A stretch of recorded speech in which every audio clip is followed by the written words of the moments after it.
It's one of those things where people say, it's so hard to believe and I can't believe it, but it was kind of like doubly so because I was in my flat and it felt so distant from everything happening, that I woke up the next morning and really had to try and like convince myself that it was real.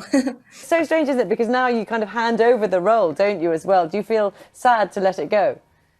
I really do, but I feel like I've made my peace with letting Diana go. I feel like I was so lucky to take her on the journey from like 16 to 28. It was an incredible arc and it does feel bookended, where we left her at the end of season 4. I feel like it makes sense for me to leave her at that part, and I'm so excited to see what Elizabeth does. For me, the thing that is going to be sad is to not be with these incredible people every day. I mean, it's crazy. We stopped filming a year ago now, but it still feels like I'm missing something every day when I'm not like going into makeup at 6 a.m. and seeing Josh and that kind of thing. It's strange to adapt to, yeah, not having these people in your life very suddenly. Yeah. What is it like, Emma, for you to hear an actual member of the royal family speaking about, you depicting his life, essentially?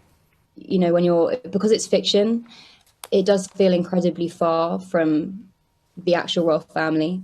And in a way, us as actors doing the series, we have to distance ourselves from it in a way in order to do our job well, because it is fiction, because we are creating these characters, because we're actors, as Harry says, because it's fiction. But at the same time, when I watched that interview and I felt moved by it and grateful for what he said, because it means a lot to know that, he can appreciate it for what it is. And it's interesting that he said he would rather watch that than, hear the press. And Emma, where's the Golden Globe going?